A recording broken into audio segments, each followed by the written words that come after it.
on to garden tour number 2, and this is Homestead 1, where it all started. So let's start with um, the front yard. I'll see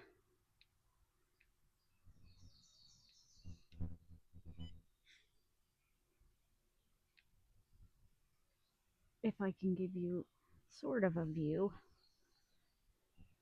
of how it looks without Sophie knocking over my camera or getting into something. So this is the front of the house, starting off strong. My rhododendron, uh, this was originally in the backyard. Um, and over there is like the front of the deck. We have a planter box and several gardens.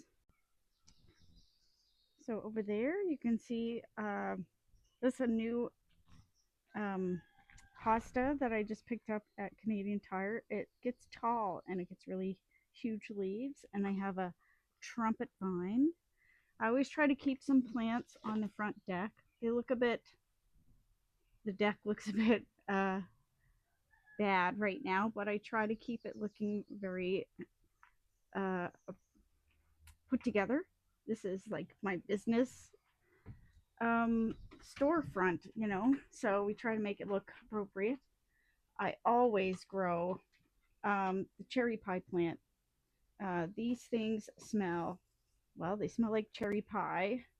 We have little purple flowers, and because we keep all of our barn shoes and things like that out here, it's nice to have something that has a nice fragrance.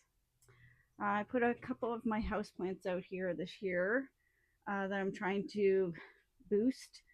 Um, there's just some ficus varieties there, and this aloe, that's just a beast. So yeah, cherry pie plant.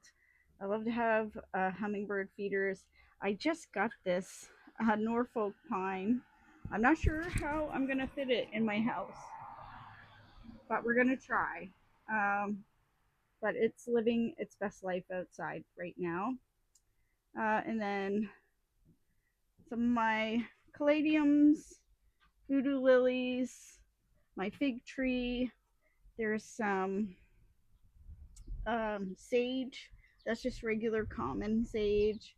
My passion flower vine, more voodoo lilies, and of course, rosemary is very important. And then off of the front of the deck, of course, the trumpet vine that I spoke about, my rhododendron. This planter box, we always put annuals in, but I did put in some salvia I found this year. It's bubblegum pink salvia. The hummingbirds love salvia if you're looking for something to grow to attract hummingbirds. Salvia is your jam. I've got this cute little um, nutmeg geranium. It smells fantastic, and Chris is a huge fan of dahlias, so he likes to grow dahlias in there. There's a clematis that I put in here. I love the flowers on this one. I got it from Summerland Nursery in the Valley. My rose of Sharon that I planted here. It can get out of control, so you have to keep it trimmed up. It gets quite big. And then we'll just go this way. Uh, this is the very first garden that I put in here on the homestead. This part of the house is original uh, to the house. And so this garden was the first garden that I put in. My white roses are actually getting a chance to bloom this year. I've got sword lilies. They are also a huge hummingbird hit. Lavender. My lavender that I grow here is the lavender I use in my products. There's also mint in there. There are some blue cornflowers. We've got echinacea that I use in my products. We've got lemon balm that I use in my products. All of Most of the flowers or herbs that grow here are the herbs that I grow for my products, which I'm slowly starting to grow more on Homestead too. And then, of course, there are some tiger lilies, hostas. I love hostas. So easy to grow, but as you can see, some of them burn in the sun. I'll talk a bit more about that in those garden videos, the garden advice videos. Hostas, I've got chives, roses, mint is another thing that is planted in here. It's a great ground cover. And if you let it grow, it has flowers that the pollinators really, really love. It is something to be careful about because it does spread pretty crazy. Um, I grow quite a few. Sophie was just drinking out of the rain catchment. I grow quite a few of my vegetables down here in pots. So this is my peas. I grow some peas here. I want them for snacking. And cucumbers. These are like a patio snacker cucumber. And then we'll come, let's do the other front garden. I call this the front garden. And we'll start on this side, I guess. There is golden oregano and winter savory, more tiger lilies, some of my original chamomile. Most of that's been moved up to the other property. Daylilies, these ones are yellow. Uh, yeah, these ones are, no, these ones are red, and then out front are yellow. I love Asiatic lilies. Super easy to grow. You do have to watch out for the um, lily beetles. Cranesbill geranium is another super easy, super showy. Grows in a nice round mound. Um, yeah. Oh, yeah. My yellow ones are up front. And there's also apple mint in here. That's this. There is a clematis that I put here to grow up that. And this is our original red Japanese maple. We planted that when we first got our house way back in 2000, so about 25 years ago, 26 years ago. There's strawberry mint in here, Russian sage. It's very slow growing, I find. Um, balloon flowers, I've got yellow balloon flowers, and hellebores. I think I have to move my hellebores because they are more shade loving and they're just not happy here. My white lavender is growing in here. That's right there. I'll try to get out of the, and some creeping thyme. So that's the front garden. And if we look over here is the corner garden. Chris really likes these dianthus, I think they're called. He's got 3 different kinds. Another Japanese maple.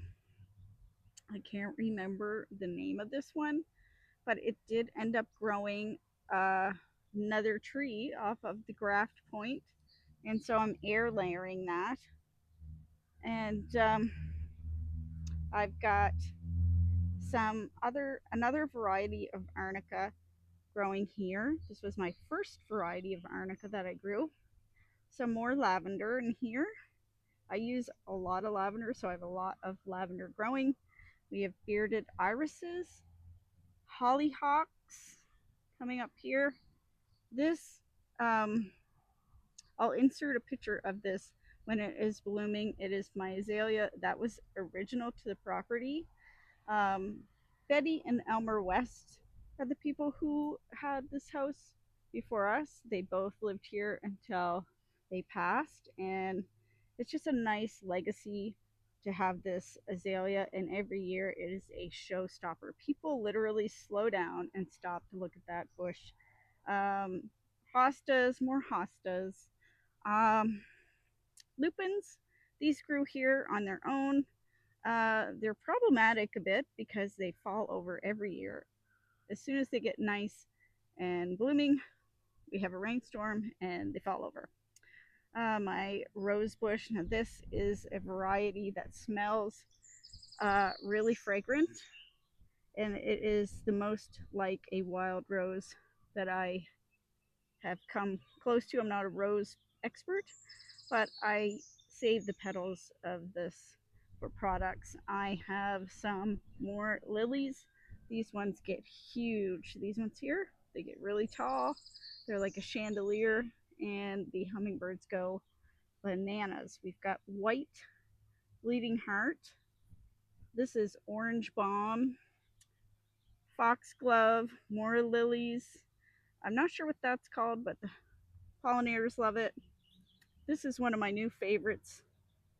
It is um, indigo. This is false indigo, and this is regular indigo. They are beautiful. Hummingbirds and pollinators love the flowers on those. Super easy plant. We've got flag irises, also very easy to grow. And let's go around to the other side. I'll show you a better view of this corner garden, as we say.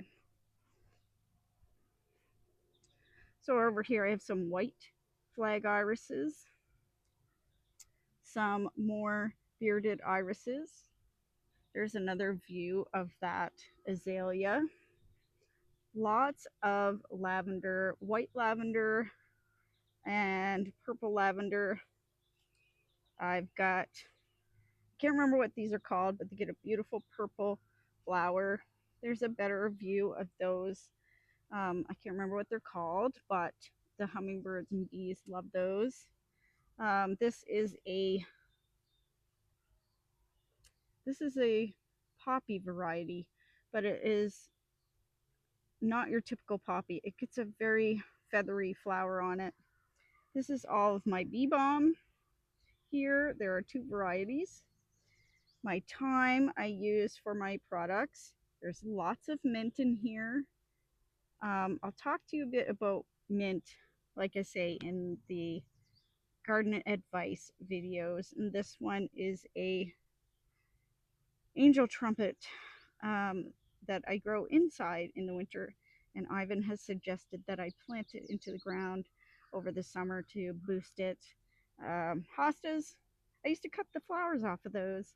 I didn't like them. Now I realize that you can literally watch the hummingbirds spend hours on those. We have a cedar here that's Chris's. We're going to be moving that because it's just taking up more space than what we would like. This is a white azalea. So I'd like this to be kind of flowing, a lot like a cottage look to it. Yeah, it's a white azalea there. I have my tree peonies. These are spectacular, super easy to grow.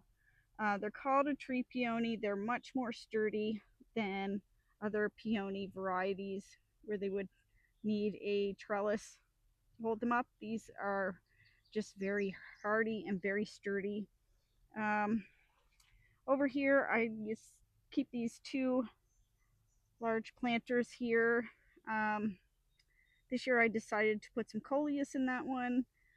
Coleus are super easy to grow, annuals. You could bring them in over the winter or just take some cuttings and keep them going. This is my grandfather ghost Japanese maple, absolutely stunning, and a boxwood. This is my dogwood. I got this as a gift. It's a red star-shaped flower on it. Um, I almost lost this because I didn't water it enough. It takes a lot of water. Over there is not our property, but there are sunchokes in there, and they are a huge hit with the pollinators, but highly invasive. I did not know what they were when I planted them. They were originally in this garden and have since migrated. This is my huge hydrangea, which needs reining in. Behind it is a um, choke cherry uh, that I didn't plant. In this planter here is canna lilies and Parisian basil. I really love this basil. I just like how it grows. It's a lot more compact growing. And I'll talk to you about how I use basil maybe in my garden advice video. And then we're going into the backyard. This is my honeysuckle tree. It used to be absolutely enormous. The pollinators love this tree, by the way. And I used to be able to look out my kitchen window, which is over there, and watch the hummingbirds and bees in this tree. It got broken this winter in the ice storm and fell, but these are what is left. So it needs to be trained or pruned to make it a little bit more presentable. There is a plant back here that I need to move. I can't remember what they're called. There's some nice wild roses and hazel trees in here. This is not our property, but um, it's a very good setup for having places for birds to land in. This is one of my raised beds. In it grows my mugwort. I told you I would tell you more about my mugwort. I have onions in here. I have red salad bowl lettuce. It needs weeding, but is growing. This is my high bush blueberry. This high bush blueberry is a heavy producer. And so every year we cover it, which will happen in the next day or so. We cover it with netting because the catbirds are already waiting for those blueberries. This is my other raised bed, and in it I have my garlic, as you can see. I have some more red salad bowl lettuce, and I have Swiss chard in there. I also have um, some dill that came up uh, again this year, and so happy about that when you have regrowth. So yeah, that's my garlic bed, and my scapes are they're coming. The scapes are coming. I love the garlic scapes. Here's my greenhouse. So I start my seeds inside. Then I put them in the greenhouse. It's a good transition from there to coming outside. So I have a couple things in there going still, but that's my greenhouse. Coming over here, this is my redwood tree, or our redwood tree. We just got this redwood tree. It's going to be planted on Homestead 2 as our anniversary tree. And over here, I like to cover this up because it's not the most aesthetic looking uh, next lot. We don't own it, so we can't do anything to it. So I put this nice trellis there with the clematis on it. It's beautiful. My rain barrel just recently collapsed, as you can see, but we will shore that up. Chris has been laid up with his leg. This tree, if I can go back, that tree has a wisteria growing on it. My wisteria hasn't bloomed for many years because it does not get enough light growing on this willow tree. However, I do like the look of the willow tree and the wisteria regardless. I have lots of weeds over here. I have some oxeye daisies. I have 3 varieties of bleeding hearts in here. I have May apples. Lots of native plants are in here. So some of them stay.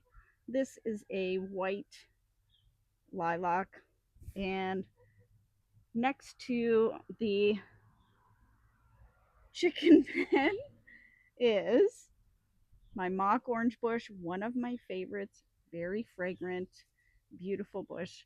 A snowberry bush is behind that. Wild roses grow in here. Love that also.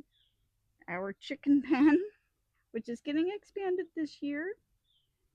Um, yeah, so that's this part. Coming over here, we only own to the fence. Um, so I planted this beautiful clematis here. It does really well every year, flowers for me. My honeysuckle, I use that in my lip balms. It is a aphid magnet, but if you can get ahead of the aphids, you can get some really nice blooms out of it. That's our bird feeder also. So I like to plant things in pots. So here I have peppers, I have green peppers. I also have some jalapeno peppers. I have tomatoes. We've got pineapple tomato, coyote, aroma tomato variety, and a fuzzy peach tomato, green peppers, and dragon's egg cucumbers as an experiment. And we grow those in pots along the back fence line. They get lots of sun here. That's that's the garden tour. As you can see coming out here, I like to have it like a cottage garden vibe. This year I just find the garden is just really looking so good. I don't usually get um, rose blooms before the Japanese beetles come, so I'm excited to have roses blooming. So that's our garden tour. Over there by my bench, this is where I sit for outside time with Sophie. I do have some neat varieties of hostas growing here, and yuccas. If you haven't grown yuccas, you should. The blooms on them are huge, and the pollinators, hummingbirds, really love it. This chestnut tree is original to the property. And down here, I just have some neat varieties of hostas, the mouse ear varieties, and a curly one and a nice blue one. So that's our garden tours. I hope you guys liked it. I know it's a bit of a quick run through, but I promise there'll be more details as I go, as I start to talk about why we grow things and how we grow them, and give you some advice on growing here on the south shore of Nova Scotia with the changing climate. I've been growing gardens since I was a kid. I always loved to grow things. I would always grow maybe some columbines or um, other like just annual flowers when I was a little kid. We always grew a huge garden. And I do remember the conditions from back then. So I want to talk to you about how things changed and how my view of gardening has changed. And I will see you, yeah, in the next video. If you like this, please give it a like, give it a share. I'd love to have more subscribers. So if you're watching and you're not subscribed, please do. And yeah, yeah, it's me and famous Sophie. If you want to see more of us, yeah, you need to subscribe because you'll miss out. So if there is questions that you have, also please leave them in the comments, because I can discuss those in my advice videos. I will see you in the next one. Bye.